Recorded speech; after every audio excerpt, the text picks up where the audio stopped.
Over to you, Mick. Thank you very much, Michelle, and for managing the Zoom, the technology this evening, and welcome to you all. It's nice to see so many of you, and thanks for taking the time to join us and learn a little bit more about what we're doing with around a feasibility study for pine marten in South Cumbria. So I'll just start very briefly by introducing myself. I have a background in veterinary medicine and zoology, but I'm now working as a project officer for the Back on Our Map project. I suspect most of you will have come across BOOM, but just in one line for those who are unaware, BOOM is a 4-year national lottery funded initiative, which essentially works with communities in South Cumbria to recover a number of either threatened or locally extinct species of mammal, butterfly and chalk grassland plants. And this webinar tonight is very much part of the community consultation that we're undertaking within this feasibility study. But tonight, I was hoping to be as inclusive as possible. So this webinar is very much for a general public audience. My students tell me that I rabbit on, so there's a high likelihood that I might go over time. So I'm going to ask you, Michelle, to step in and hold your hand up, or do give me some sort of signal if that happens. But I hope to talk for no more than sort of 45 minutes to an hour, and then there'll be space for 1 or 2 questions at the end. What I would really like to urge you to do, if you have particular interests or concerns about what I'm going to tell you this evening about the feasibility study, then I would love you to get in touch with me, michael.mayhew@cumbria.ac.uk. That email address will be on the first slide of the presentation as well. And I'd be very happy indeed to organize a sort of small focus group discussion with you if that's what you'd like. So please, particularly if you're working in the rural communities, farmers, gamekeepers, landowners, if you'd like more information and more discussion, then I'd urge you to get in contact. So I'd like to start, again, this will be familiar to some of you, but for the benefit of those who are not familiar with some of the terms, I'd like to start just by describing what I mean by, or what is meant by the term reintroduction. So reintroduction is essentially the movement by humans of an animal or a plant from a healthy donor population to an area where that animal or plant used to occur but was rendered extinct. It's one of a number of tools that's being used far and wide around the country to recover native species. And you'll all be aware that, for example, white-tailed eagles are being reintroduced or have recently been reintroduced to the Isle of Wight, but many other species from large blue butterflies and so on have been recovered through the means of reintroduction. But it's not a fix-all, it's not a panacea. It's just one tool that is available to us. It's complex and it's costly, but I have to say it's being used increasingly within the field of conservation, and success rates have gone up. It's being used rather commonly these days in the British Isles and beyond. The aim really of reintroduction, just to go back to that term, is essentially to create a genetically diverse, self-sustaining, viable population. So in the context of pine marten around the British Isles, I'll talk to you a little bit more about the fact that south of the border, in the Forest of Dean and in mid Wales, pine marten reintroduction projects have already taken place and are undergoing. And the idea really is to create these satellite populations around the country where the animals that are close enough to each other so that the animals can disperse, move from one habitat, from one population to another, so that there is gene flow or genetic mixing. So through the creation of these satellite populations, you're supporting a sort of national recovery of the species.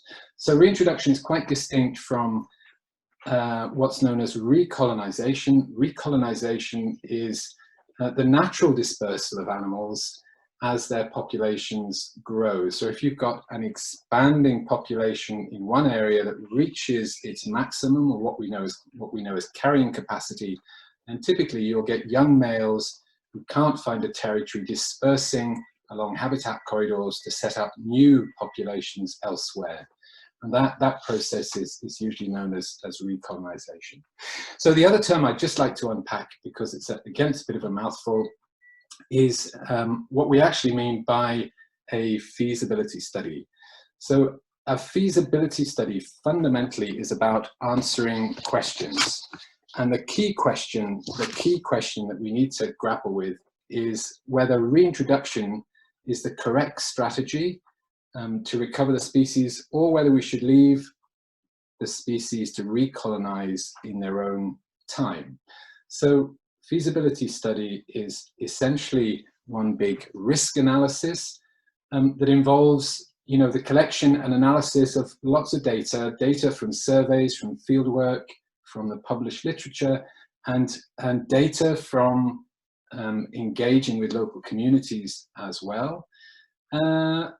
And I guess a feasibility study is the sort of chunk of work that needs to be done before a translocation or a reintroduction in terms of a movement of animals from one place to another actually goes ahead. And the key point to make here is that feasibility work, by its very nature, because it's asking questions and investigating and analyzing, has two possible outcomes.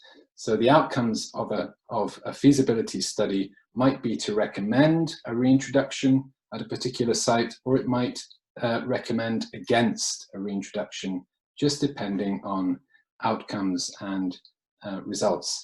And the final point I want to make about the feasibility work is that although we're working with lots of private and public landowners, and although those landowners are supporting this feasibility study in different ways through the provision of expertise, by granting us access to land holdings and so on, I think it's important to say at this point that none of them have committed to reintroduce martens on their land, because in a sense that would very much be putting the cart before the horse, and inevitably we need to wait until the feasibility study is complete and then decide where to go next. So I'm going to share screen in just a moment and give you a presentation for about 30 or 40 minutes. And I'd like to talk a little bit, for those who don't know, about the pine marten itself as a member of the mustelid family. We'll look briefly at changes in the population and distribution of this animal across the British Isles and over time. And then we'll touch upon national efforts, particularly south of the border, to recover pine martens over the last sort of 5 or 10 years. And then finally, in a little bit more detail, I'll talk to you about the Boom feasibility project itself, and a little bit about the work that we have done. Although I have to say we're still at a relatively early stage, because the dreaded coronavirus did get in the way quite to some extent. So let me see if I can now share screens. Is that sound okay, Michelle? That's all sounding okay, is it? Yeah, it's fine.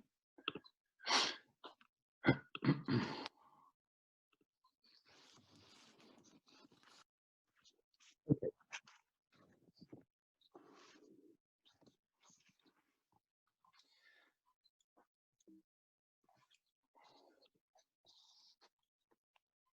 Great, I hope you can all see that. And as I said, if anyone would like to get in touch, there's my email address, and we can get that to you at the end of the talk as well. So let me just get rid of this bar at the top of my screen as well. Hide floating, that's it, great. Okay, so let me talk to you about the pine marten. I've been lucky enough to work with pine martens, to see pine martens on a number of occasions over the last sort of 20 to 25 years. I saw pine martens years ago in the early 90s as a young vet when I was working in the Highlands, and 1 or 2 road casualties were brought in. And I've seen them across a whole variety of different habitats, actually, from open moorland to forest habitats since then. So we're talking about a member of the weasel family, males weighing about 2 kilos, the females roughly 1 kilo in weight. So a small elongated member of the weasel family, the family Mustelidae. And of course, in Britain, we have stoats and polecats and badgers and otters as other members of that family. And if you go further afield into mainland Europe, there are stone martens, and in North America, there's the American marten, the Pacific marten. So it's quite a large family. They're often known as woodland specialists, and certainly that's their preferred habitat, and we'll talk more about that in a little while. But they're quite adaptable, and they use a variety of landscapes. So they will feed on sort of extensive tussocky grassland adjacent to the woodland edge, because they have this preference for small mammals, and you'll find them in scrubby habitats as well. So they're not entirely, they're dependent on woodlands, but they certainly use other habitats as well.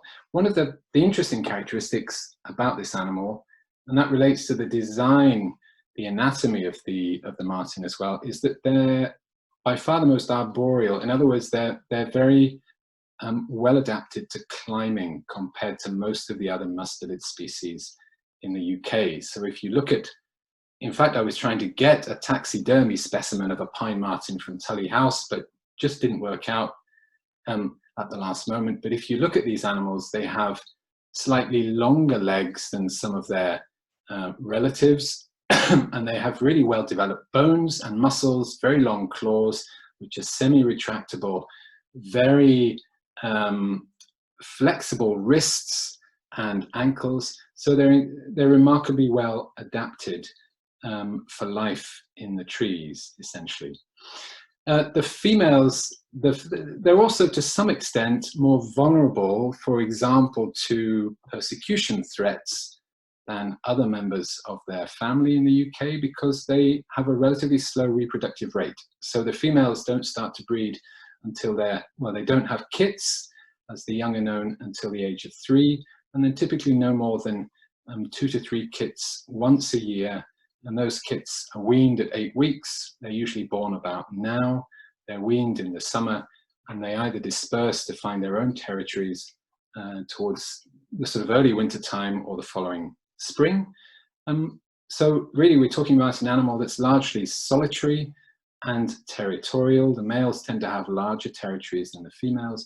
But because of their territorial nature and because of their slow reproductive rate, they tend never to occur at very high densities, sort of in the landscape.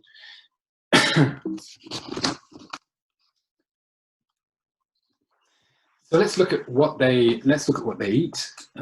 Again, some misconceptions around this. They are predators and they are carnivores, and you can see that clearly in this wonderful painting from Walter Heubach, a German artist. He painted this around the turn of the century, 1900, and it clearly shows a marten chasing a red squirrel. And the point there is that, of course, the red squirrel is one component of the diet of the pine marten. But as we'll see, the red squirrel is not their preferred prey species. And in fact, pine martens, again, as adaptable small omnivores, they will take whatever's seasonally abundant. They have a preference, certainly, for small mammals, and in this country that tends to be the field vole. But for example, in the spring, they'll be taking birds' eggs and fledglings. During the summer, they feed on invertebrates, things like ground beetles. Into the autumn, they'll consume vast amounts of berries, blackberries, raspberries, rowan berries, and then through the winter, they'll even take things like carrion. So they are very much omnivores and not simply carnivores. But just coming back to squirrels, certainly it's become apparent over the last few years given the research that's gone on, that they're much more efficient at killing grey squirrels than they are at killing red squirrels. And certainly recent scientific evidence seems to suggest that where both of those squirrel species coexist with martens, and the red squirrel populations grow at the expense of greys. And we'll talk a little bit more about that in the next slide. Excuse me. So here are a series of maps of the Republic of Ireland, and in the early 2000s, 2005, 6, 7, in the Republic of Ireland, the foresters began to notice that red squirrel populations in some areas of the Midlands were starting to recover following the introduction of the invasive grey squirrel some 50 or 60 years before that. I think the greys were reintroduced from the UK. And in Ireland, every 5 years, 2007, 12, and 19, right across the country, they've implemented squirrel surveys.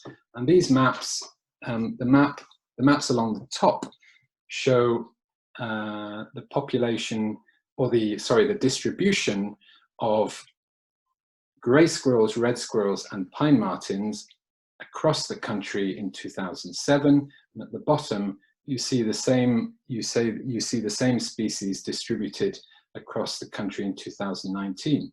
And what you'll notice there, if we look at grey squirrels to begin with, is that in 2007 they were widely distributed across the Midlands right the way to the East Coast. By 2019, they really have been pushed back just towards the East Coast, and they've lost ground in the Midlands. While that was happening, the reds, you can see here clearly that there's a gap, for example, in the distribution of red squirrels in the Midlands in 2007. And by 2019, they've essentially recolonized all of those areas. Probably the most striking result is the distribution of pine martens, which was very patchy in 2007. By 2019, pine martens have recolonized every single county in the Republic of Ireland, and as far as I'm aware, there is no active grey squirrel control going on in that country at the moment. So, and this phenomenon was first studied really by Dr. Emma Sheehy. She did her PhD with Colin Lawton between 2009 and 13. And although it's difficult to apportion a sort of causal link, she found a very clear correlation between the increase in pine marten populations and the increase in the distribution abundance of red squirrels at the cost of grey squirrels. Certainly, the impacts of pine marten on red and grey squirrels are density dependent. So inevitably you need a certain density of pine martens in a habitat to begin to see those effects whereby the grey squirrel, you see an increased predation of grey squirrels and a recovery of red squirrels. So between 2014 and 17, Dr. Sheehy repeated some of that work using camera traps and squirrel feeders with very similar results across 3 areas of Scotland.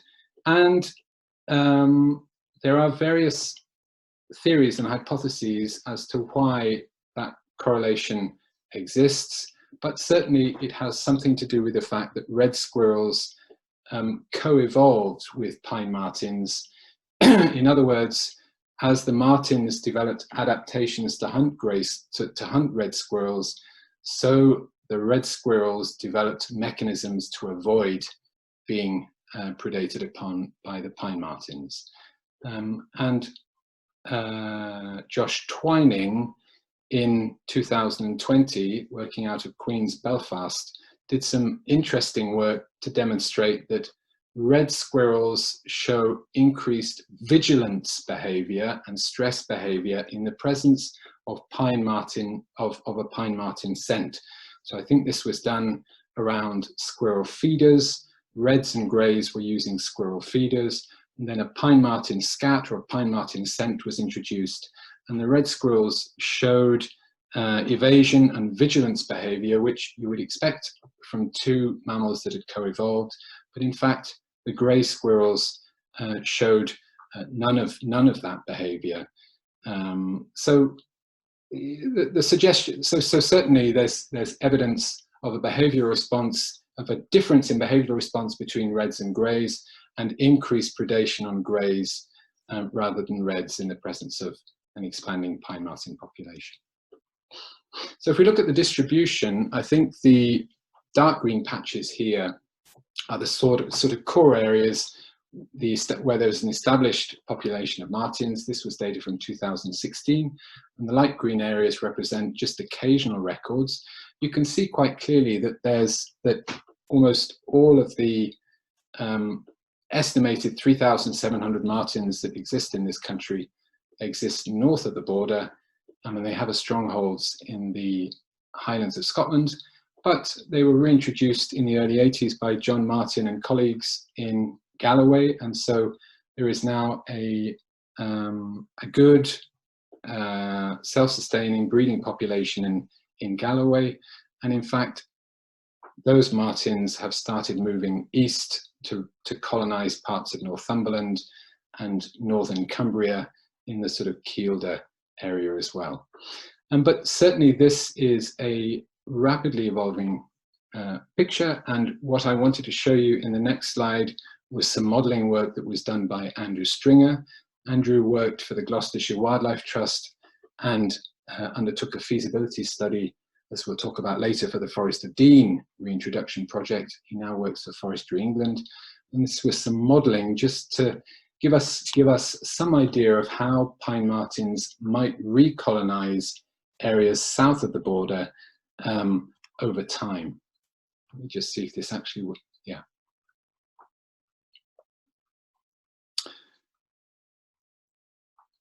So you can see there that most of the Pennines is unsuitable habitat for martens to disperse, but it looks likely as if martens will disperse down the east coast and skirt round Newcastle down towards Middlesbrough, and they will probably follow river corridors and road corridors and so on to recolonize areas of Cumbria as well.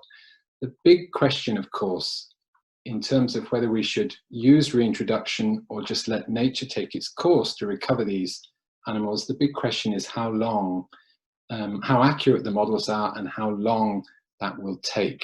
So certainly if all of the modelling suggests that martens will be in South Cumbria within 3 or 4 or 5 years, then it may not be, then it may be that reintroduction, given the complexities and the cost, is not the right path to follow.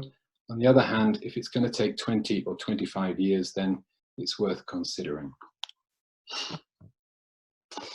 So let me talk now briefly about sort of national conservation efforts for the pine marten. So, and we'll mention the 2 reintroduction projects south of the Scottish border. So it was noticed in the early 2000s again that pine martens were still surviving in very low numbers or at very low density in the Cambrian mountains of Mid Wales, parts of Snowdonia.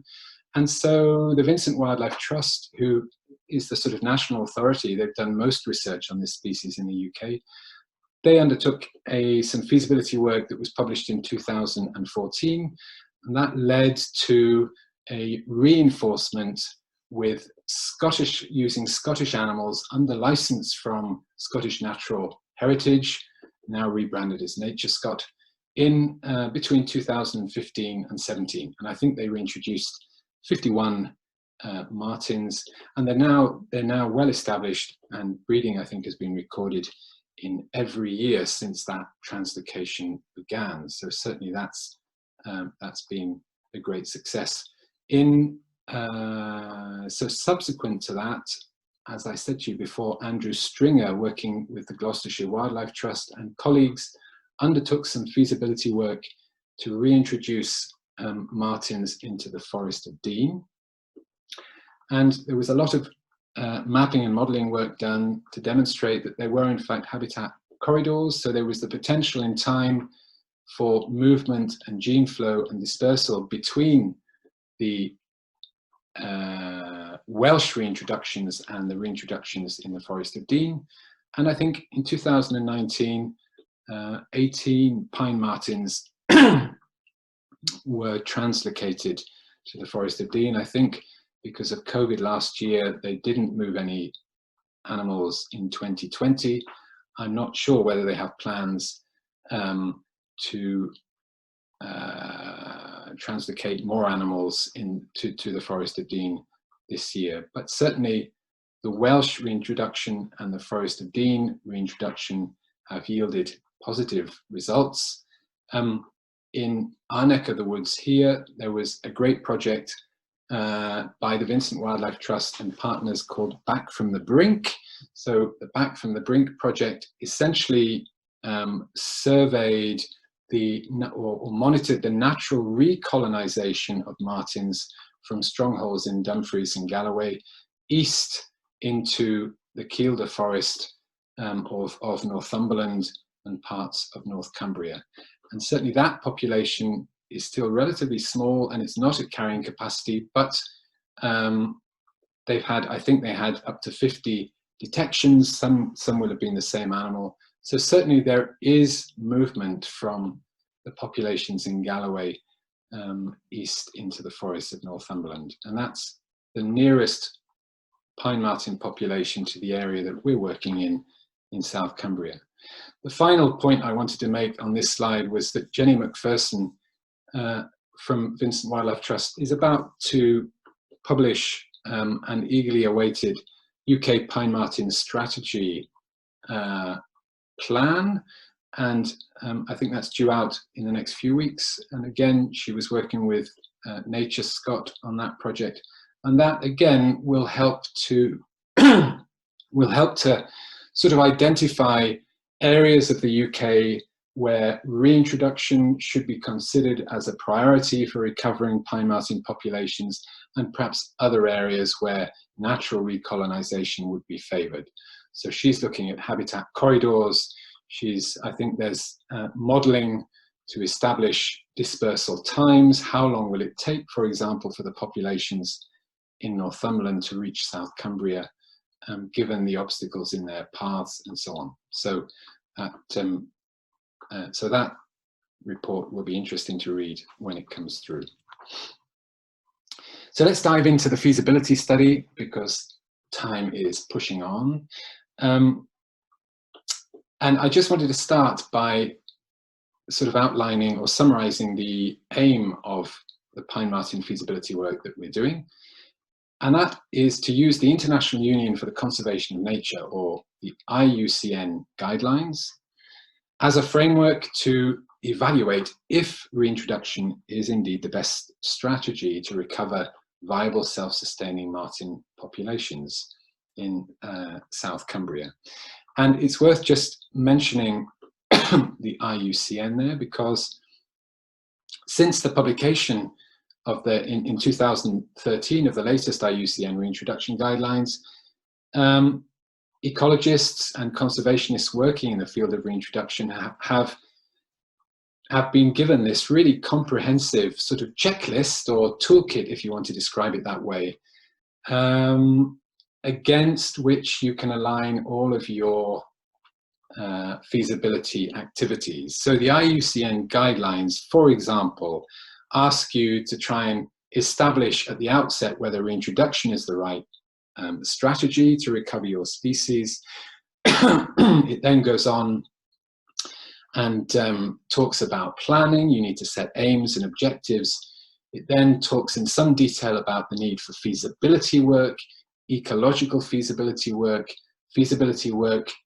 with local communities, and beyond just the feasibility element, it also provides advice and guidance for the implementation stage, so the movement of animals from donor site to recipient site. And of course, it's not just about putting animals back into the landscape. It goes into some detail about the need to monitor them. So we're just undertaking the feasibility work, and that's one part of this checklist in the IUCN guidelines, but it's a very useful sort of framework to which we can work with to guide the way we design and implement our work. So let's have a little look at the study area. This map here is not quite right because we're not reintroducing shellfish into Morecambe Bay. So, but apart from the area across Morecambe Bay, this sort of purple polygon is the wider boom project area. So you can see it extends from almost Kirby Lonsdale, certainly the Arnside and Silverdale AONB in the east, to Barrow in Furness in the west, and north to Grisdale. And as far as the pine marten work is concerned, it does need to have a geographic focus. It's impossible to have meaningful, well, certainly it's impossible to have meaningful engagement with rural communities across an area the size of the sort of wider boom study area. So we're working in the largest connected forest habitat that we have in Cumbria, which lies between Windermere in the east, Coniston in the west, and roughly as far as the top of Esthwaite Water down to Newby Bridge. So sort of Hawks Head in the north and Newby Bridge in the south, or thereabouts. And this is a map taken from some work that a student from Oxford University did for us a couple of years ago, on the basis that it's generally assumed that pine marten need at least 20% forest cover in their territories to survive and thrive and reproduce. So he mapped all of those areas with at least 20% forest cover across Cumbria. It was a little bit more complicated than that. He looked at the risk from main roads and whatnot, but essentially what you can see on that map is what I've just described, that of course there are a number of forested areas across the county. The biggest sort of well-connected forest block is in the Rusland Valley and surrounding area. So I guess the question is, why should we be doing this now? Why should, we could have applied for boom funding in 5 years' time or 10 years' time or whatever. And I think we need to recognize that there is an urgency, both internationally and closer to home, with regard to the sort of catastrophic decline of biodiversity and the need to do something about it, and the need to be ambitious. So the World Wildlife Fund produces this Living Planet Index, and in 2020, the Living Planet Index documented a 68% fall in populations of mammals, birds, amphibians, and reptiles over that sort of 46-year period. So it's not, of course, just happening in the UK, but we have to recognise and acknowledge that the UK is in fact one of the most nature depleted countries in the world, and that there is a huge task ahead of us to try and recover species that are either threatened or locally extinct or nationally extinct. And the Mammal Society published a report in 2020 that used essentially IUCN criterion to establish that 1 in 4 British mammals is threatened with extinction. And it's not just the obvious, it's not just, as you'd imagine, the Scottish wildcat. It's mammals that a lot of people still consider to be common. These are mammals like hedgehogs and red squirrels and hazel dormice and water voles, but in fact they all need help, and their populations in many places are all in decline.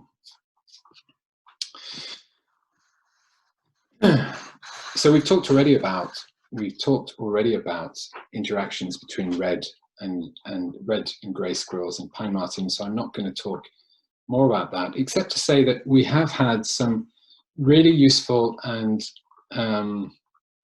positive discussions with the Westmoreland red squirrel groups and one or two other squirrel groups.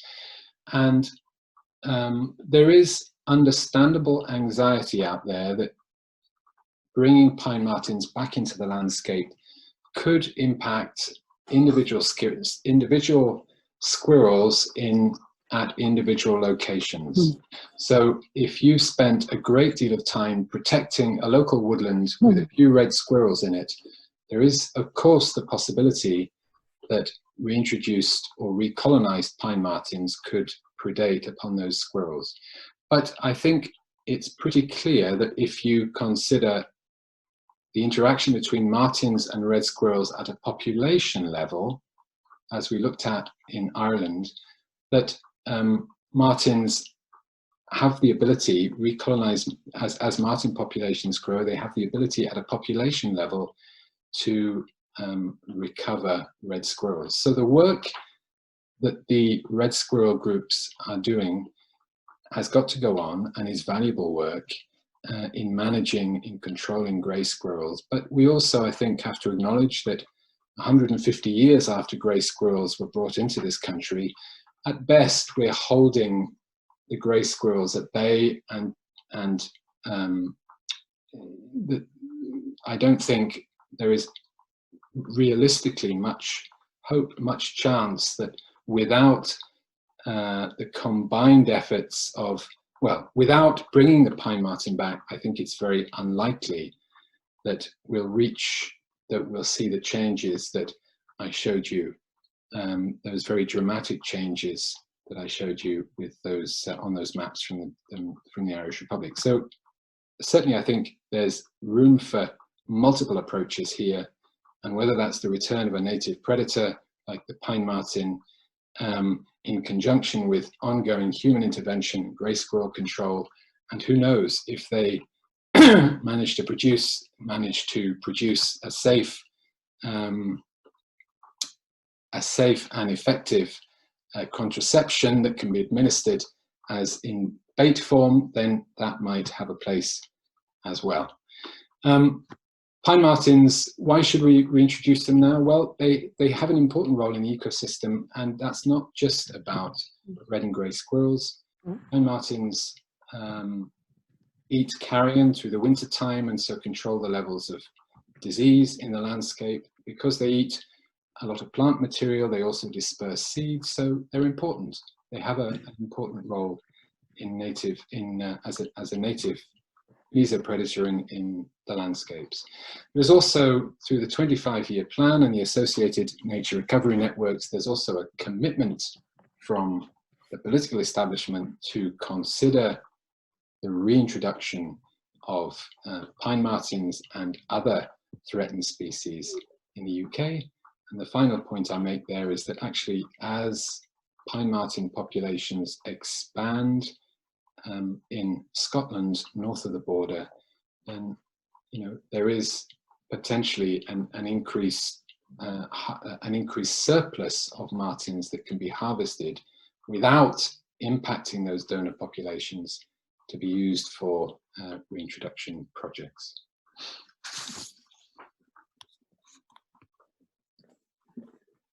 The final point I want to make, which some may or may not agree with, but there's also a moral argument here. These animals, okay, they lost ground because essentially because of habitat loss. So by about 1900, we only had 4 or 5% forest cover on these islands, but essentially their populations have declined because of human persecution, and that hasn't happened recently.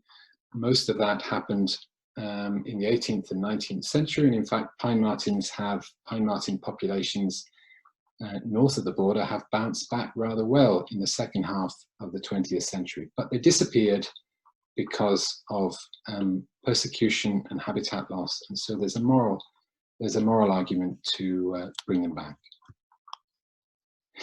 So let's look at the two, I'd like to look at the two aspects of the feasibility work that we're doing. And those two aspects are the work, the sort of community focused work that we're doing, and the ecological work. So if we start, I think, by looking at social feasibility, and that's the community consultation or the community engagement program. Fundamentally, we're meeting people and chatting to people and engaging people to grow understanding about this species, but we also need to collect their views and try and sort of evaluate the level to which they either support or object to pine marten being reintroduced or naturally recolonizing in our project area.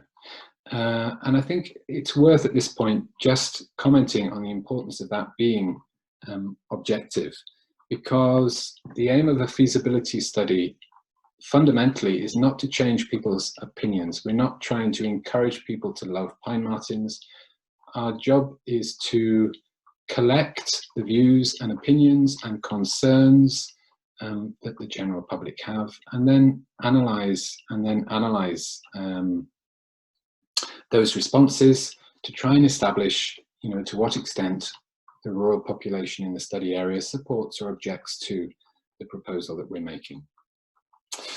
In terms of those groups that we're talking to, this webinar, for example, is for a general public audience, but it's particularly important that we engage with rural stakeholders who work the land, work within those rural communities, make a living within those rural communities in the Rusland and sort of Grisdale area. So it's important that we consult with farmers and gamekeepers and foresters and landowners and such like. And that process has started, although we would like, when COVID restrictions allow, we would like to hold more face-to-face meetings with those stakeholder groups.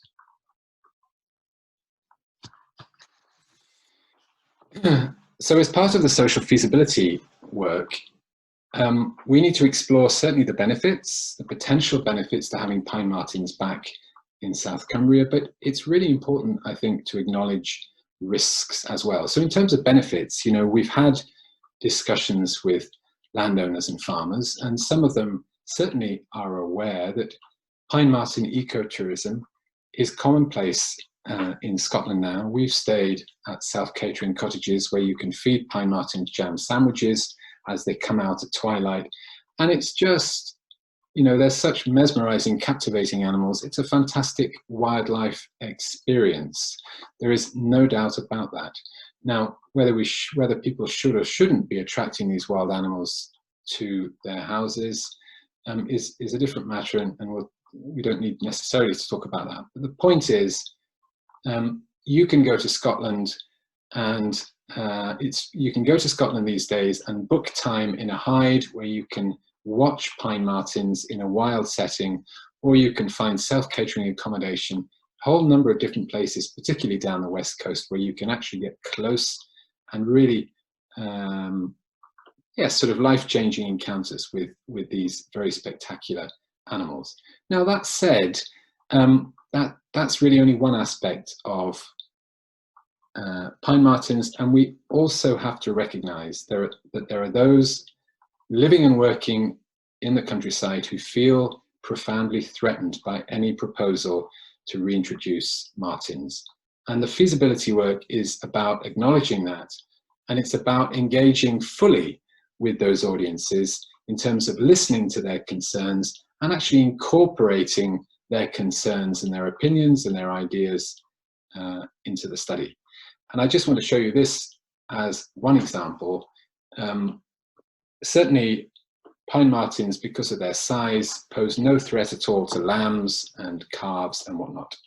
But there is no doubt that if you have a commercial free-range poultry business, or if you run a game shoot, as in this case, if you're releasing pheasant poults in July, August for shooting through the season, there is a risk that pine martens, that if pine martens got into those release cages, they could prey upon your pheasant pods and cause you commercial losses.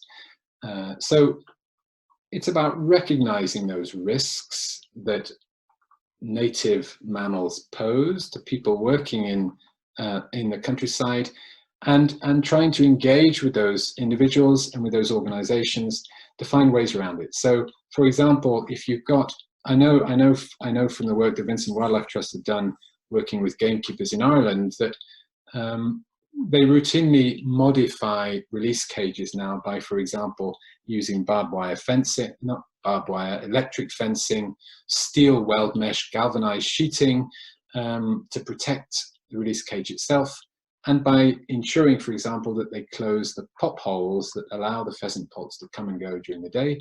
They close those pop holes at night. So there are real risks, but there are also ways, reasonably cost-effective ways of mitigating those risks. One of the really important questions that you need to, again, it's documented in the IUCN reintroduction guidelines, but you need to establish that the factors that resulted in the extinction of your animal historically have been overcome. So there is no point at all in considering the reintroduction of pine martens anywhere if there is still a level of persecution going on and that's going to prevent that population from expanding and establishing itself. And what's really heartening is that the conversations that we've had with landowners and farmers and keepers in our project area suggest very strongly that these are enlightened, progressive landowners who, yes, they practice vermin control or pest control, if you like, because there are times when that's needed, but they're using, if they need to use pest control methods, then these methods are legal, and they're not using, for example, old-fashioned gin traps that caused all sorts of problems and suffering, indiscriminate suffering in the past. So I think there is certainly a distinction to be made between illegal persecution and legal pest control measures, and you know, we need to have those conversations with individuals in the communities and representatives of membership groups such as the NFU and the BASC and so on, to try and develop relationships with rural stakeholders about, you know, so we can have open and transparent conversations about the use of, for example, legal pest control measures, because although I suspect strongly that there is now much less illegal activity going on, I'm also aware that farmers and landowners from time to time need to use legal pest control measures, and potentially they could impact on reintroduced pine martens as well. So I'm talking here, for example, about rat baits. Rat baits have changed dramatically over time. So we now have second generation anticoagulant rodenticides available to us. They they interfere with the clotting mechanism and they kill rats and rodents. They kill rats and rodents, but that happens rather slowly, and it's entirely possible that pine martens and polecats and other mustelids are poisoned through the consumption of those small mammals that have ingested the rat bait. And in fact, there are studies in mainland Europe that demonstrate very high levels of rodenticide residues in the liver of polecats and martens. And I'm not sure anyone fully understands what impact those residues have on reproductive performance, survival, and so forth. So yeah, it's important, I think, that we develop those relationships with those rural stakeholders to a point of trust, so that we can have those more difficult or more challenging discussions about the use of pest control. Let's talk a little bit about work in progress. So it has been difficult with coronavirus, but we used video conferencing as much as we could. So we've had lots of Zoom meetings with squirrel groups, with landowners, with gamekeepers. I've devised an online questionnaires, which we'll talk to you more about. We've produced short films. And moving forward, as COVID restrictions are lifted, we very much hope to do face-to-face work as well, whether that's going door to door to visit the farms, or whether that's holding meetings in village halls in the Rusland Valley, that sort of thing. You know, there are certainly members of the rural community who just simply won't engage with digital tools and would prefer the more traditional ways of meeting in the pub and door to door and through public meetings in village halls. So let's move on now and talk just finally 4 or 5 slides about the ecological feasibility work that we're doing. This is important as well. So yes, we need to understand the views and opinions of the local populations. We need to gauge whether there's overall support or objection to what we're doing, but we also need to understand we also need to evaluate the habitat. In other words, is there enough suitable habitat for pine martens? We also need to consider food sources. So for example, is the prey base sufficient? Are there sufficient small mammals to sustain a reintroduced pine marten population? We need to consider predators. The red fox is the key predator of the marten in this country. And then we need to look at human or anthropogenic risks. So road collisions, fatal road collisions can impair the growth of a reintroduced pine marten population. And finally, we need to go beyond just considering the habitat and prey needs of the martens themselves, but obviously if you're thinking of reintroducing martens or moving or putting martens back into a landscape, you need to consider the impacts on other rare or threatened species of native wildlife.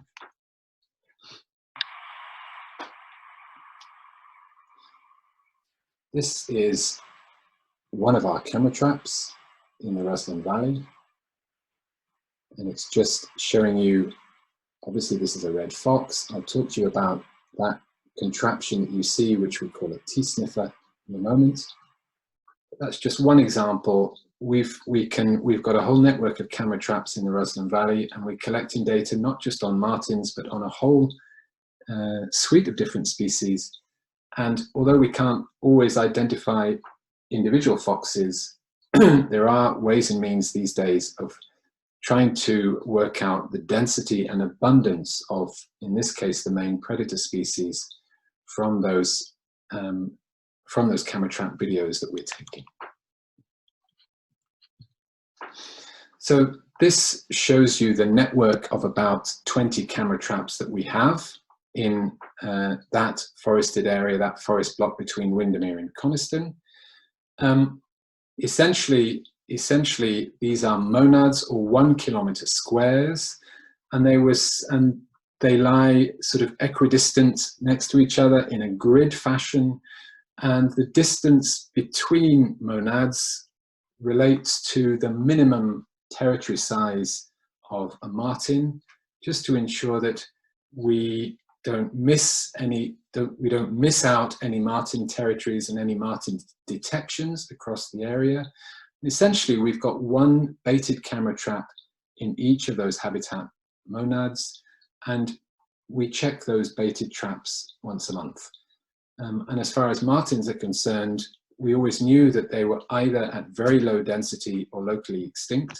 So really, it was just a question of trying to determine presence and absence of martens. From the data relating to other species like red and grey squirrels, we should be able to model density and abundance. And of course, we can also get some handle on the distribution of species from the videos that we're collecting on those camera traps. So this contraption that's made out of PVC piping was sort of designed, I think the first prototype was put together by a very experienced Marten or mustelid researcher and a colleague of mine, Erwin van Manen in the Netherlands, and it's called a T-sniffer. And if you can imagine, your camera trap is set up off to the left of your screen, just elevated off the ground on a tree trunk. And the idea behind the T-sniffer is that the top aspect of it, that horizontal tube, is a bait cartridge that we fill with all sorts of smelly, pungent scents, and that scent wafts into the landscape and draws mammals. Mammals are very much governed by their sense of smell, so it draws the mammals from the wider landscape towards your bait station, and they then have to jump up on their hind limbs and expose this bib patch, this pale cream patch on the underside of their neck, which is a way of identifying individuals. It's unique to each individual in martens. And then of course the camera triggers and you get, theoretically, you get a picture of this unique identifier on each marten. So let's just show you some early results. In fact, there's a lot more data since I put this together, but you can see we've recorded a whole number of different species on those camera traps. Interesting that we've recorded foxes. Foxes are quite widespread, as you'd imagine, across 14 of the 20 survey squares. Grey squirrels are almost ubiquitous. Almost all of the camera traps are recording grey squirrels, and about a third of all detections were greys, whereas only 3 or 4, just shy of 4% of detections were red squirrels. Abundant small mammals, wood mice accounted for about 30% of detections as well. But poignant that, in fact, after 5 or 6 months of data collection, we've not seen any evidence at all of pine martens.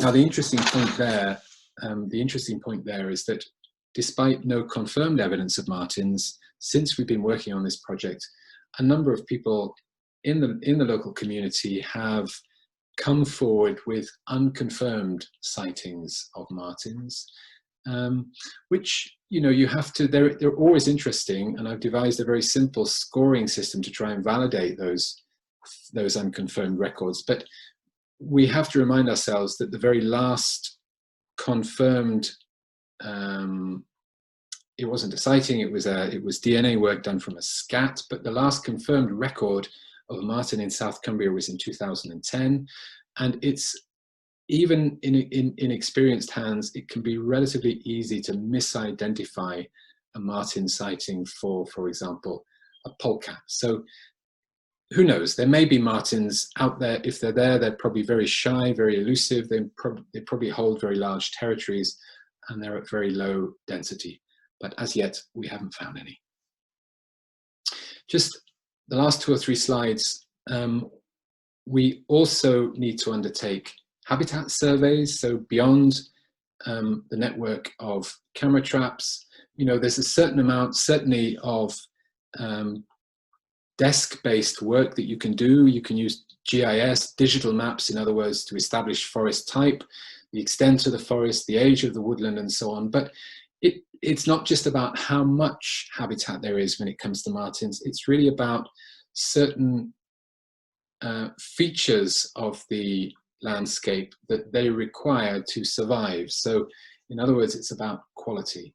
So if we look at this picture here, for example, there's a root plate on the top right. Root plates hold small mammals. They're often good resting places. Down here we've got an oak woodland, and certainly one of the key requirements for pine martens is the availability of dry, well-insulated tree cavities, cavities in trees, and these tend typically to occur in broadleaves rather than conifers, and older trees or veteran trees.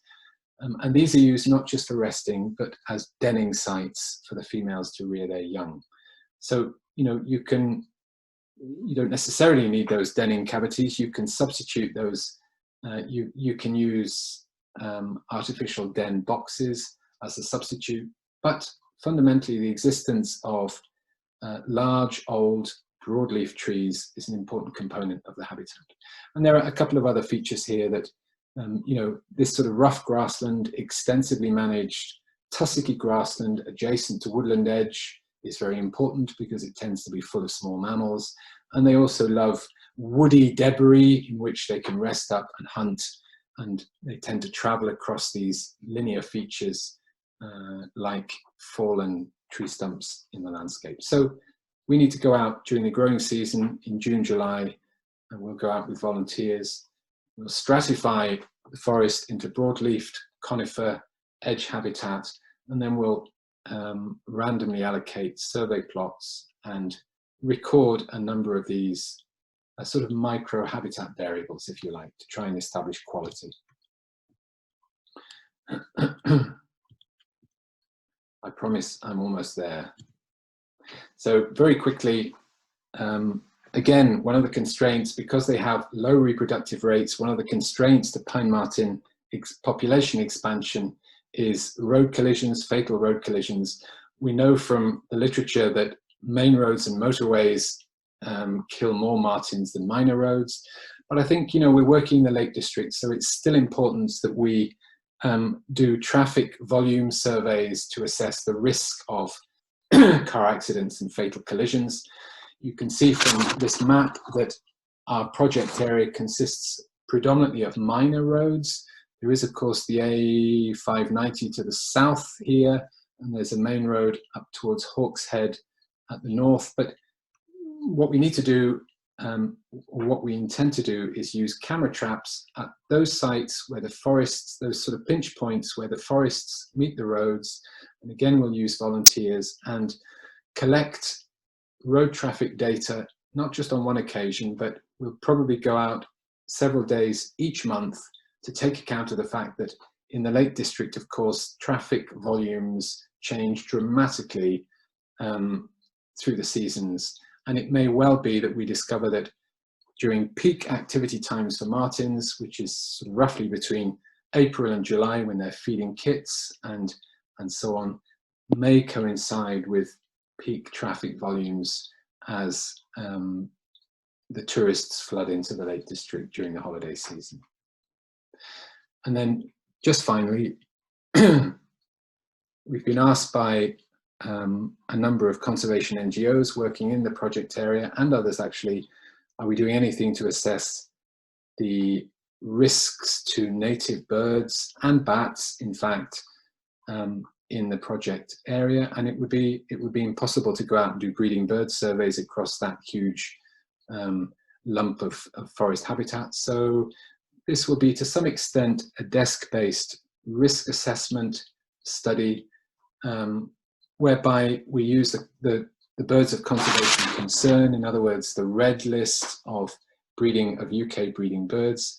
And we'll probably choose those that are listed as red and amber that breed, and we'll identify those birds from the red and amber lists that breed in woodland habitats, in other words, in areas of suitable pine marten habitat. And then we'll undertake a risk assessment of those species where an important part of their national breeding distribution occurs within the project area. So, you know, we're talking about cavity nesting birds like the tree sparrow, like the pied flycatcher, and others like the hawfinch and the wood warbler. These are red-listed birds that need to be protected against the recolonization or reintroduction of any small native carnivore. So that gives you an idea of how we're going to approach risk assessments for some of the more locally threatened bird species. This is the final slide, and it presents something of a timeline. Boom is a 4-year initiative, so it started in September 2019, finishes in 2023. Essentially, as I said right at the outcome, right at the start of the webinar, there are 2 possible outcomes here. So if we discover and this is very simplistic, but if we discover, for example, that there is general public, that the general public and stakeholder groups are opposed to a reintroduction, or if indeed we discover that there are too many ecological risks or costs, or that the modelling demonstrates that pine martens are going to be here of their own accord in 3 or 4 years, or 4 or 5 years, then reintroduction appears to be a nonsense, and that will be the recommendation against a translocation. And of course, if the opposite is true, and we find that, and the modelling suggests it's going to take an awful long time for those animals to recolonize, and there is general support from the public and stakeholder groups, then the situation is that, I mean, that's beyond the scope of the Boom project, and then there might be opportunity to form a wider partnership of landowners and pine marten experts and seek additional funding to implement a translocation or the practical aspects of a reintroduction. That's great. I have gone on a bit. I apologize. I'm staring at my watch there. I just very briefly, I want to thank you, Michelle, for looking after me this evening. But also thanks to John Beardsley and colleagues from Forestry England, Jenny McPherson from the Vincent Wildlife Trust, and our friends and colleagues Rick, Colin and Edward from Rusland Horizons Trust. Thank you all for your help and support with this project. Thanks very much, Mick. We have a few questions. If anyone does want to go, I know we're slightly over time, of course, just go. Mick, if you're happy to take a few questions from the chat, shall I just, I'll do my best to sort of draw out the main ones. There was quite a lot of chat towards the end there about birds, so it's interesting that you had that slide in there, particularly around whether they predate the eggs of woodland bird species, and you know, how that compares to the predation by grey squirrels and so forth. I don't know whether you have any extra comments you want to make about that. What is the threat? Yeah, I think there's no doubt that pine marten feed on, well, adult birds, but predominantly nestlings and birds' eggs, I think, in the spring. But as I said, they are omnivores, and that's only one component of their diet. And their preference is still, across all 4 seasons, their preference is usually still for small mammals, field voles in this country, wood mice in Ireland, and so on. And as you say, we also need to be aware, although the evidence is somewhat the evidence in the literature is somewhat sketchy, we need to remind ourselves that grey squirrels also predate upon nestlings and birds' eggs. So I don't know to what extent that will, whether pine martens will predate to a greater extent than grey squirrels. I don't think that's not clear at this stage, and I'm not sure that work has been done.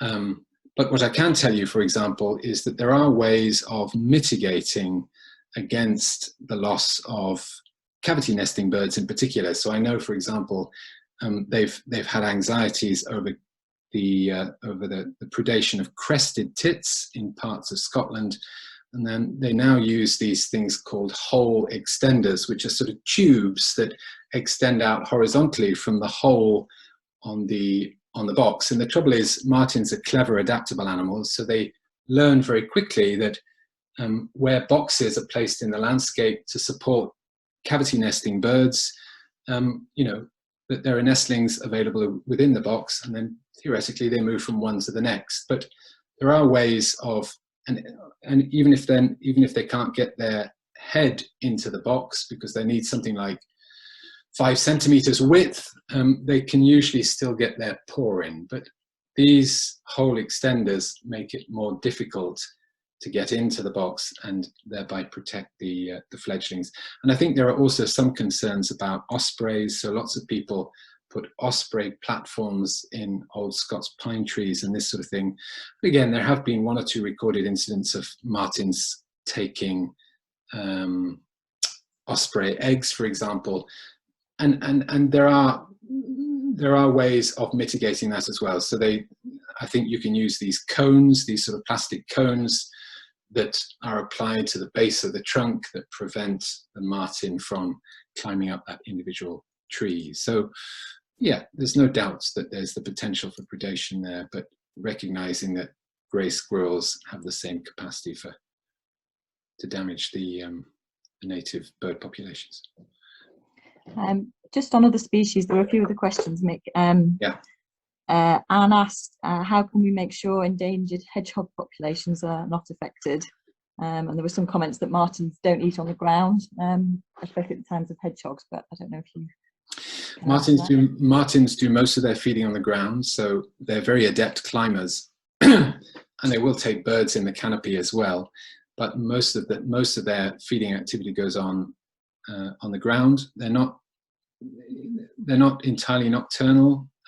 They tend to operate. Yes, I mean they are nocturnal in the sense that they feed during the night, but during the breeding season, they also feed during the day as well, when they have greater metabolic needs, when they're provisioning their young and so on. I must say, I've read a great many papers on dietary preferences in pine martens. Most of those papers are based on the analysis of pine marten poo or pine marten scats. They look at the hard parts, and I'd have to go back and look, but I don't remember seeing much evidence that pine martens predate upon hedgehogs. I think that's highly unlikely. Even foxes struggle with hedgehogs given the spines. The only mustelid in the same family that's managed that rather successfully is the badger.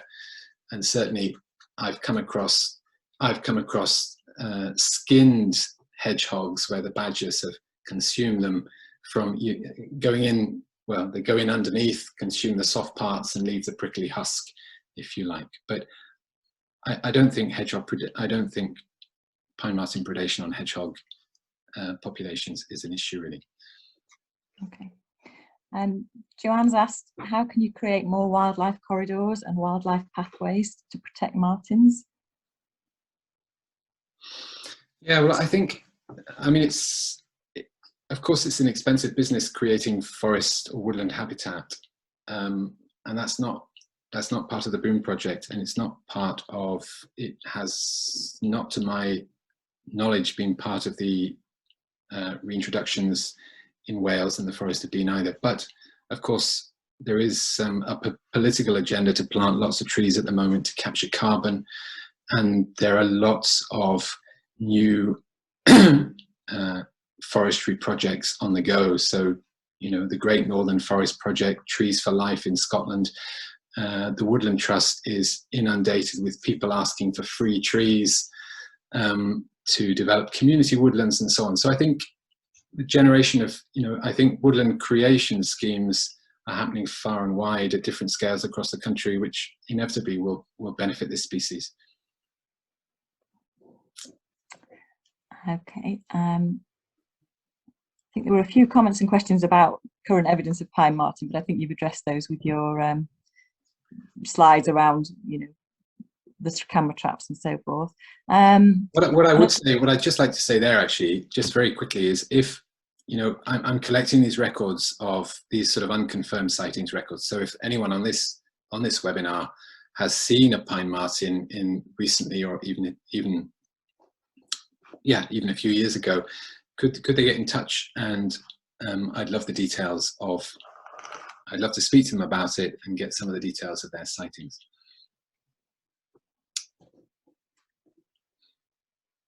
There's a question here from Kate. You said that you collect and analyse views rather than try to make people love pine martens, but is there a point in the project where you disseminate good information and counter misinformation about martens? I think that's what we're doing, and I think that's in keeping with the sort of objective nature of what I'm trying to do.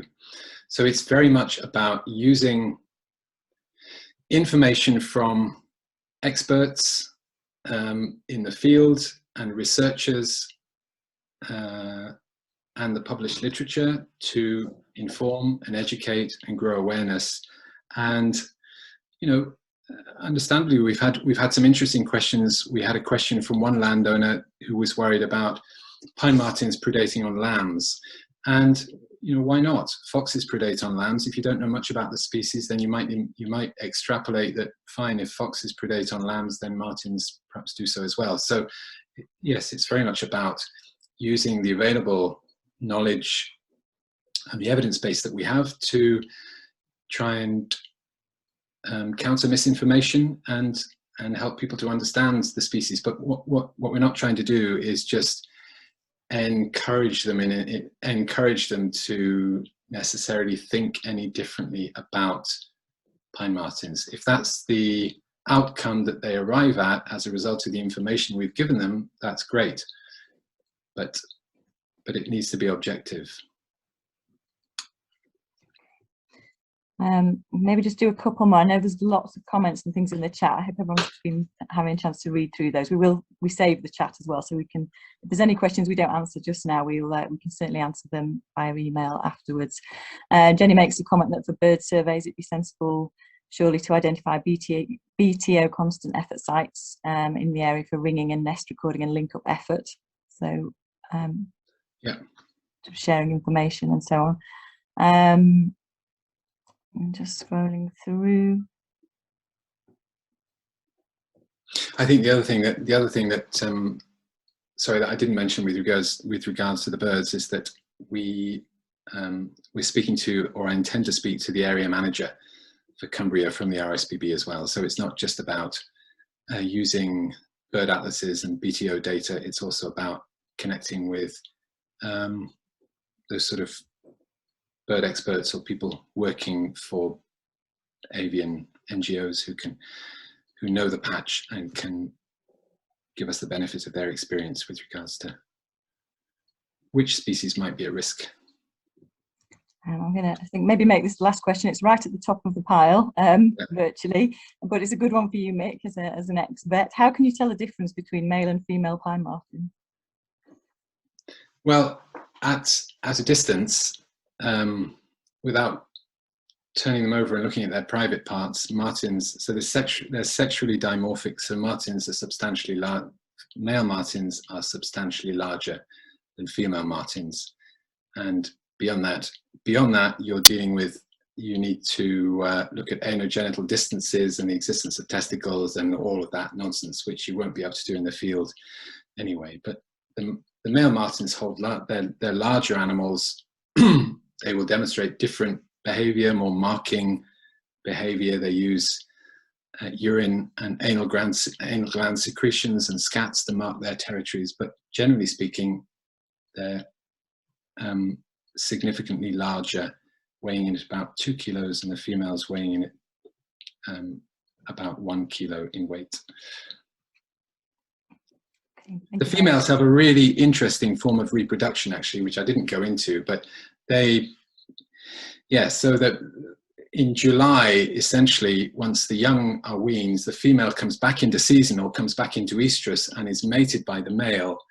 And those eggs are then fertilized, but they don't implant in the uterus. So they reach the blastocyst. They reach a stage of development, and then that stage of embryonic development is maintained all the way through the winter until that developing embryo implants in the womb the following February or March. And then actually the pregnancy length or gestation length is only a month or so until the kits are born in April. So that form of reproduction is known as delayed implantation, and you see it in all manner of other mammals. Yeah. Okay, I'm conscious of time. It's 10 to 9, and I think just before everyone disappears, did you want to just mention briefly the survey, Mick, before we finish? Yes. So I said at the beginning that this was a component of the community consultation exercise that we're undertaking, and what I'd be very, very grateful if, as a result of this talk and your interest in this project, if you could spend literally 4 or 5 minutes completing an online survey that we've put together. And it's just asking questions about reintroduction and natural recolonization and your views on the recovery of native species, and various other topics related to the work that we're doing. So I think, Michelle, are you going to send out, could you send out a link via email to the participants of this webinar? That would be great. Certainly. I'd be very grateful if you could just spend, I know you're probably inundated with that type of survey, but it would help us a lot, because we can then collect your views and begin to analyse them. Thank you. If I have missed anyone's questions, I apologise, but I think we are going to have to draw things to a close. But I'll just put Mic's email in the chat again. So if there's any further questions, do feel free to email them in, and any we've missed, we can send answers to through the email that we follow this session up with. But I think we'll draw things to a close, as it is nearly 9 o'clock and it's nearly gone dark outside. So I hope that's been okay for everyone. Thank you very much for giving up your time to listen to the project and find out more about this feasibility study. And we do really want your views. So please share your thoughts and fill in the survey as best you can. That would be fantastic. Anything else you want to add, Mic? No, just thank you all for coming. All the best. And as I said, I would love you to get in touch if you want to discuss at length, or if you want further discussions, then just email me and we can organise that. Thanks again. Thanks, everybody. Bye-bye.